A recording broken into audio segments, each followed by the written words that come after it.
So today I'm going to do a quick little video on auditioning. This was requested via Instagram after I posted a little clip of my audition video that was the interview portion where I had to talk about why I thought I was a good candidate for The Voice.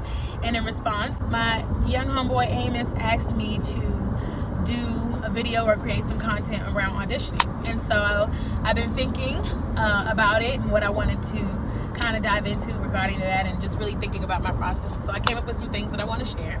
And so first things first, Superwoman merch. Make sure you get that. We got summer colors going right now. Hop on it. I'll definitely be coming up with some more merch soon. All of that, all the plugs. TamaraJadeMusic.com/shop. Head over there to shop. All things Tamara Jade. Before we get into anything else, another thing, make sure you like, subscribe, and share this video. Stay up to date with everything that I'm doing over at www.TamaraJadeMusic.com, and stream and buy my music everywhere that you listen to it. All right, let's get into it. So the first thing I want to talk about with auditioning is understanding the mission. What is the mission? And that's something to really always ask yourself pretty much with any project that you're doing or anything that you're even thinking about being a part of. What is the mission? And for auditioning, the immediate mission is to book the gig. Obviously, booking the gig and making money, that's like a byproduct. That's going to happen by virtue of you doing your job well, or auditioning well. You book the gig, you make the money. So that really can't be the mission. That's not a mission. That's a byproduct. That's going to happen no matter what. So for me, the mission is, what do I want to get out of this? What do I want to accomplish? What is the big overall goal that I want to walk away from this whole project after I book the gig getting? So for The Voice, for me, there was a few things. One, the big major one is exposure, was getting people to getting more eyes on what I already have going on, getting more ears on the content, the music that I've already put out, and just being taken more seriously by higher level colleagues. I knew that if I went there and represented myself and represented the work that I've been doing over the past 20 years, I would gain respect, and more importantly, I would gain the respect of people who could trust me with higher level opportunities. And that has definitely proven itself to be true. And so that was one of the missions for me, wanting to be on The Voice, or wanting to get past the audition process and actually doing the project. And the second was a relationship with preferably John Legend. And so for me, I knew I wanted to get all 4 chairs in the audition process because that would help me get more exposure. And I wanted to really hear what each of them had to offer if they were going to mentor an artist like me. But overall, going into it, I knew I wanted to work with him, and I knew if we could just interface, he would value what I brought to the table and possibly take an interest in continuing to have a working relationship after the show. And so that was another major mission of mine. And then the third is, when I get a big platform, what do I want to say?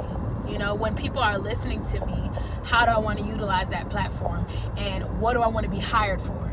So it's like, what do I want to say in terms of a big overall, what do I want people to get from me? What is my purpose in life? But then also, after this experience, what do I want to continue to be hired for? Will the skills that I acquire from this project help me achieve that more? So that's really, for me, how I define understanding the mission when it comes to auditioning. First of all, determining, what do I want to get out of this whole entire project, not just booking the gig. So that's the first part of auditioning that I wanted to share. That I think if you get a good grasp on why you're auditioning and what you want to get out of it, then you can backwards plan from there. And backwards plan is definitely a buzzword for teachers. That's something I learned from being a teacher, but it helps me organize myself better. If I understand the bigger picture, then I can take smaller steps towards it that way. So let's get into the actual content, the actual song selection and everything of auditioning. So I have a flow chart that I've created sort of in my mind, that maybe I'll make a graphic or something like that. But I have a flow chart for when I'm auditioning for anything, whether it's a musical, whether it is a situation where I'm auditioning to do my own music. I'm very thoughtful about which songs of mine I do, or in terms of covers, choosing the thing that's going to represent what I can do for this project the best. And so for me, the flow chart kind of starts with the very most simple question: do I know the song? Very basic. Do I know this song? And there's degrees of knowing it, right? Like if you've ever had to learn a song for a gig, you know, I don't really know this song.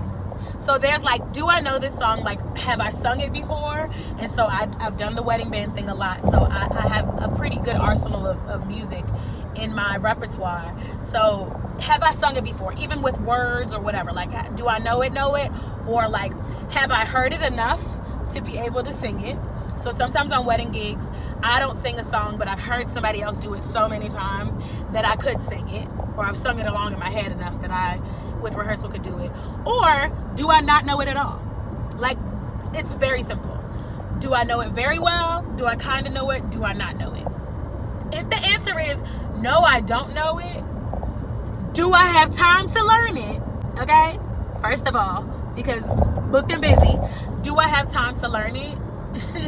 If the answer is no, then that's not the audition song for this. So point blank period, I would say when auditioning, if you're going to pull out a new song, make sure you have time to really to polish it, and make sure it's something you can keep in your repertoire to audition for other things later. If you don't know the song and you don't have time to learn it, this is not the right time for that. Moving on to the other side of the flow chart, if it's something you know enough to get it done, move down to the next step. So after we move past that first tier in the flow chart, the next thing for me is, after do I know it well enough to do it? If the answer is yes, then the next thing is there a moment? Okay? Because auditions generally are short. They're not really enough time for you to give them all you got. You either got sometimes something as small as 16 to 32 bars of music, or you have 2 minutes, but you never really have 10 whole minutes for an audition or a full length of a song unless they decide that. So you want to make sure that in whatever span of time of the audition piece that you're doing, that there's a moment for you to show something. That doesn't necessarily mean a loud moment. That doesn't necessarily mean a high moment. It just means a moment. Whatever that moment you need to communicate is. It could be a soft, tender moment. It could be a lot of things. For me, doing Lizzo's "Cause I Love You" for the blind audition, there were several moments. Okay? I knew that there was several moments. And in terms of the flow chart, moving backwards to the first part, I knew that song because for the audition for when I sung with her for the VMAs, "Cause I Love You" is a song that we had to learn. So I already knew the song and I never got to sing it anywhere. So I learned it and I just kind of kept it in the back of my mind. And so I thought this would be a great time to pull that back out. So because I already knew it, boom, next step, does it have a moment? Well, it has several moments. And several moments for what, right? Like I said, not just loud moments, not just high moments, but for me, what is the mission? So the mission for me was, 1, exposure. I knew if I sang a really big song out the gate, that would probably give me more airtime, thusly getting me more exposure out the gate. 2, would this get me a relationship with John Legend? I have been to his concerts. He is very, very churchy. Okay, he is blackety black and churchy. I knew that if I could make him feel any level of familiarity to church, to home, to the center of what I know, where I know he lives musically, that he would turn around. And then 3, what do I want people to hire me for after this? Well, my music is not necessarily sonically similar, but the way that it makes people feel is similar. And so our audiences are similar audiences. And so I knew, okay, well, if I want to be hired to do my music after, if I want to be hired to do more theater, more fun stuff, then this song has everything in it. So it has a moment. I knew it. It could accomplish the mission. So that's the second level of the flow chart. If there's no moment, it's not a good audition song. The third tier to my flow chart is, do I have a personal connection with this song? And that often for me is like the tiebreaker between choosing between 2 songs. So ultimately, that third tier of do I have a personal connection really is always kind of like that defining moment for me. And when it came to the Lizzo song, to "Cause I Love You," there was just so many personal connections. There was one, like Lizzo herself, having had the opportunity to work with her, and how unforgettable and life-changing that opportunity was, and how much it helped me grow and helped me really take ownership of my confidence and my security in who I am as an artist. And also, like, can you create a subtext? Subtext is huge for me when I am preparing a song that I have not written for performance. And if you want me to do a video on that, let me know. with that song, as I was working with the coaches, I told them I use imagery. A lot of times I use a storyline, and my subtext was an argument with my ex-boyfriend. And I had so many arguments where I felt like I was being treated like I was dramatic, like I was being overly emotional or dramatic. And I felt like this was the perfect song to really be in that moment where it's like, no, I'm crying because I care. I'm crying because I love you, you know, which definitely is dramatic and gives the opportunity for drama. But if you have a real subtext and a real place to pull from, gives a lot deeper than just, ooh, she is performing that song. Like, it makes people feel something. And that's how I kind of got to when I did the final note of the song and I pulled all the way back and I made it more tender, that I was able to make that musical choice because I had a subtext. I had an actual mission for how I wanted to make people feel and how I wanted to tell that particular story in that 2 minutes. So that's basically how I really choose audition rep and go about auditions at this point in my career. I will say that at this point in my career, it is very rare that I actually do a physical audition, that I actually walk into a room and audition. That being said, keeping your digital footprint pristine is really important, and I talk about that in my ebook, 4 Moves to Manifestation. So definitely I'll link that in the description box. Cop that from my website and read up on that. I definitely talk about that. Keeping your digital footprint and marketing as a working creative, especially music creative, is really important because a lot of the work that I've gotten, the higher level, higher paying work that I've gotten, has been from that, not necessarily going into an audition.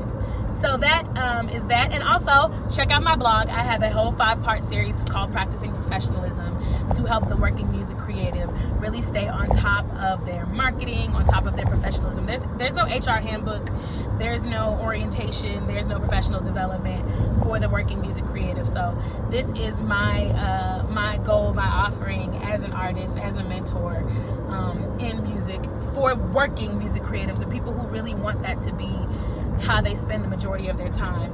That is for you. So check that out. That's also in the description box. Or you can just head to TamaraJadeMusic.com/blog. So this has been my video on audition tips and how I choose my audition rep.